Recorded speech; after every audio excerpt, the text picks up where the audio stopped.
Welcome to the deep dive. Today, we're not just looking at another content creator, we're actually trying to excavate the blueprint for an entire digital culture. Yeah, we're going deep into the origin story of content in a space that was, historically underground, fragmented, operating in a legal gray area. We're talking about cannabis, and our mission really is to understand how the template for all the cannabis content you see today, the reviews, the product drops, the whole culture, how that actually started. We think we've pinpointed the very first person who really mastered that difficult merger of a physical product and digital trust. And that deep dive takes us back. We're going to the early 2010s, Orange County, California. This was the quote-unquote golden age of Prop 215. Right. And our subject is a figure known as Chubbs, his brand, at Nuggetry, and this legendary series called Ask Chubbs. And here's the key takeaway before we even start. We think algorithms built these huge modern content empires. Right, that's the common wisdom. But what we found is that before any algorithm was shaping your feed, Chubbs had already, he basically coded the blueprint for the entire industry.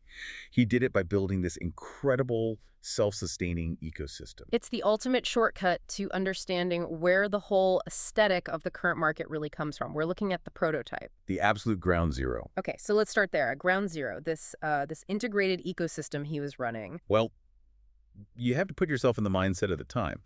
The Prop 215 era, it meant early medical access, but with almost none of the corporate oversight you see now. It was way more like the Wild West. Totally. And that created these pockets of, super active local communities. And Chubbs, he saw that media wasn't just a marketing tool. For him, it was an extension of his retail operation. So he didn't just have a blog or a YouTube channel where he reviewed stuff. His whole operation at Nuggetry, it was unique. It was one part media lab and one part actual physical dispensary. And that physical integration is the crucial part. He ran the CPA dispensary, that's the CA Patients Association in Santa Ana.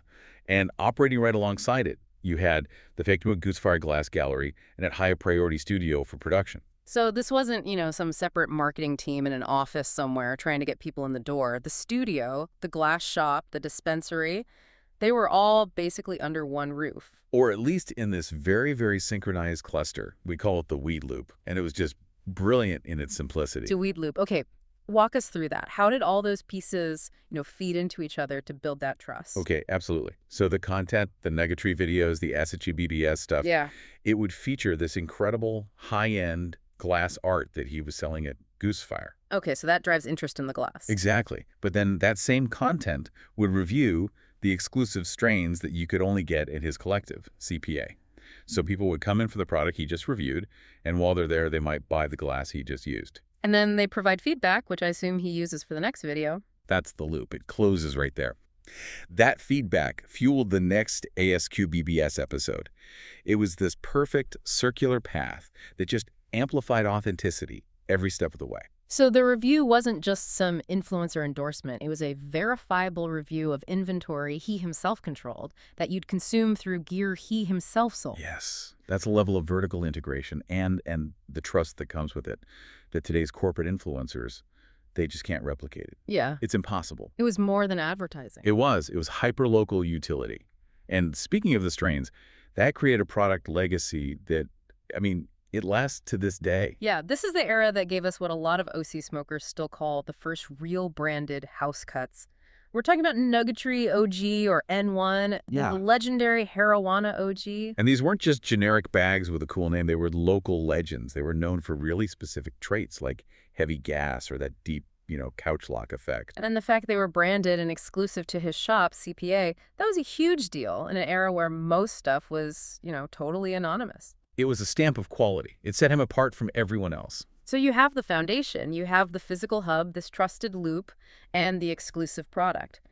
The glue holding it all together was the content culture he built around Ask Chubbs. Exactly. If the golden age was about building the infrastructure, this next phase was about turning that into content that was just sticky, unmissable. He filmed these Q&A videos from his shop office, and it created this direct line to a hungry online audience that was just starved for real information. And when you look at those old uploads, the contrast to today's polished sponsored content is just, it's jarring. How did that rawness, help build his authority? Well, YouTube was just raw then. There were no, slick editors or sponsors telling you what to say. The production was minimal. It was about immediacy and authenticity. Heady hits and real talk. Heady hits, that's it. And his videos, they focused on what was really cutting edge at the time. We're talking detailed breakdowns of BHO extracts, butane hash oil, and some of the first real discussions about shatter drops. Which was the absolute bleeding edge of concentrate tech back then. He was the guide. He was the trusted guide. But I have to ask the critical question here. He owned the dispensary. He reviewed his own products. Wasn't this all fundamentally still just an advertisement? That's a really important distinction to make. Because, yeah, he promoted his own stuff, but the content was filling this huge void. This wasn't some corporate ad for a generic brand. This was a conversation. It was a community leader educating his audience about quality control. So the expertise came first. The authority was built on verifiable expertise and access, not just market share. That's why he built a following that predated all the modern weed tubers. And it speaks to the power of that shared passion. And that raw style, it led to one of the most interesting parts of this whole story, the sheer virality of his content, even with no real distribution network. Right, what we call the computer lab contraband effect. Ah, I love that. Because the whole context was so legally gray and just seeing this world discussed so openly was so new. His uploads became essential viewing. We hear all these stories from a whole generation of kids, huddling around a school desktop. Oh, totally. In the computer lab or the library, trying not to get caught. Yeah. Watching Chubbs videos like they were the hottest, most forbidden mixtape that just dropped. It's just a perfect example of how distribution can overcome obstacles. He was tapping into a cultural vacuum where the audience valued the content so much they would actively, covertly seek it out. That is word-of-mouth virality. Yeah. When you don't have marketing budgets or slick graphics, what you have is trust and community and scarcity, and that's what built his cult following. Speaking of passion, let's pivot a bit from digital success to analog ambition, because this is where the story takes a really fascinating and ultimately very expensive turn. Yes. Chubbs took the success of this digital blueprint and he tried to legitimize it in the most traditional way you can imagine. That's right. In 2013, he launched Nuggetry Magazine. And this was a full-on, beautifully produced, glossy print project. High-end glass art photography, detailed strain reviews, ads. It was a huge financial commitment. It seems so counterintuitive, right? To launch a high-cost print magazine right when digital content, which he was already crushing, was just taking off. What's the business lesson there? Was it a miscalculation or just the cost of being a pioneer? I think it really defines the spirit of that whole pre-corporate era. It was passion over profit. Passion over profit. He was prioritizing cultural legitimacy, something permanent, over a scalable digital business. He saw print as the ultimate validation. But unfortunately, that passion came with a very striking financial cost. And what was that cost? He later admitted that the magazine run, and it was only 10 issues, it lost over $200,000. Wow, over $200K. That's a massive hit. A massive hit. And that, combined with all these external forces, created a perfect storm in 2013 that it dismantled his entire ecosystem. So that one year, 2013, was this devastating turning point. His ambition just slammed into the harsh reality of a professionalizing and regulating industry. Exactly. 3 things all converged that year and just clipped his reach. First, the physical heart of his operation, the CPA Collective in Santa Ana, it got shuttered. City rules were shifting, local pressure was mounting. So the weed loop was broken. Its heart was ripped out. Oh. The place where the strains were sold, the glass was shown, the videos were filmed. Suddenly, it's gone. And at the same time, the digital platforms are starting to crack down. Precisely. He starts getting YouTube strikes for content violations. State-level regulation starts to formalize and restrict the exact kind of raw, open content he had pioneered.